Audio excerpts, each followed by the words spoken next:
All right, everybody. Episode 3. Gun to my head.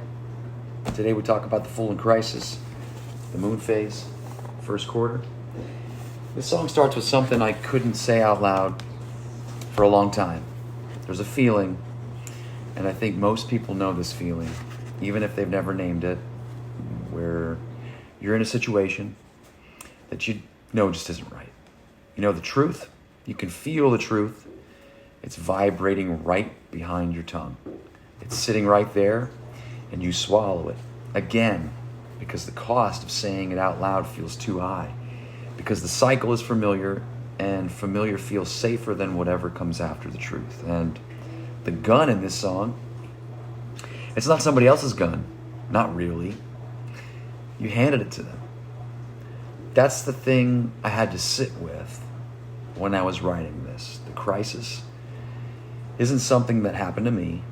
The crisis is something that I participated in. And the cycle always wins because I kept feeding it. Now, I thought I was writing a song about someone else doing something to me, about being pushed to a breaking point by an external force, a relationship, a dynamic, a pattern that felt like it was outside of my control. And what I was actually writing was a confession. Not the comfortable kind where you admit something and then get credit for the bravery of admitting it. The uncomfortable kind where you admit you were complicit, where you look at the pattern and recognize your own fingerprints all over it. And the words, "Can you feel it vibrate?" held back by my tongue, cleanse the palate's bitter taste, chewing on her love. The opening image of this song is physical, something vibrating, something you can taste. The truth isn't an abstract concept here, it's in the body, and it's bitter. You're chewing on it. That's where I was when I wrote this, not in my head, in my nervous system, in the specific texture of swallowing something true because the timing felt wrong, or because I was afraid, or because I'd convinced myself one more round wouldn't cost me anything. Forgiveness all through this. The cycle always wins. The pre-chorus is the recognition. Forgiveness is the mechanism that keeps the cycle going, the healthy forgiveness, and not the kind that comes with changed behavior, the kind that resets the clock, the kind that says, I release this, and watches the same thing happen again in a slightly different costume. Wilted jackals withered while I'm miles in hum. Laid my name in the forest, maggots made my mud. The dissolution imagery here is certainly intentional.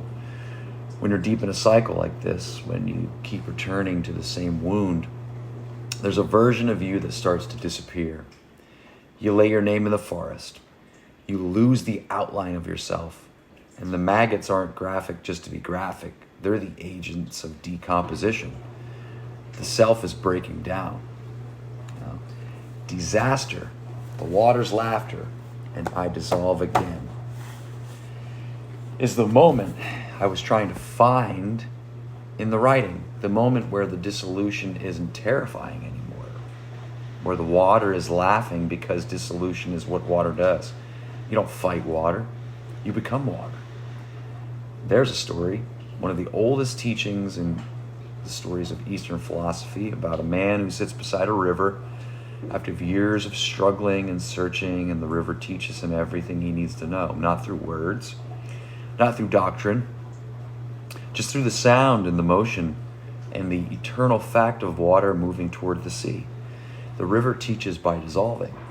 The teaching isn't in instruction, it's in the surrender to the current. Be like water. That's the pivot in this song. The disaster dissolves into the water's laughter.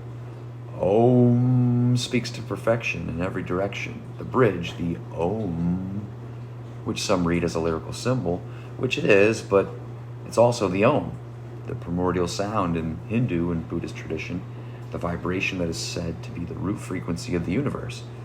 And it speaks to perfection, not to improvement, not to fixing, to the perfection that was always there underneath the cycle. Now, let's talk about the archetype. The Fool in Crisis.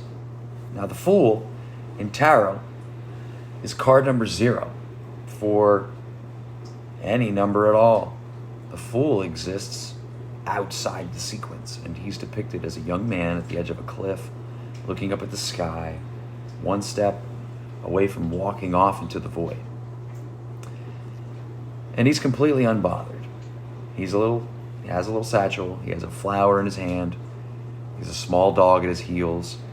He looks like someone who doesn't know what's about to happen, and that's the point.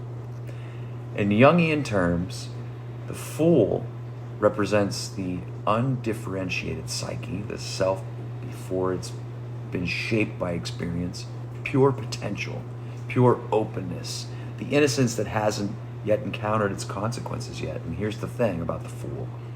He falls off the cliff. That's inevitable. That's the whole tarot journey. The Fool walks through every other card in the deck, has every possible experience, acquires every possible piece of wisdom, and then becomes the enlightened Fool by the end. But first he falls. The Fool in Crisis is the fall. He's not stupid. He's not weak.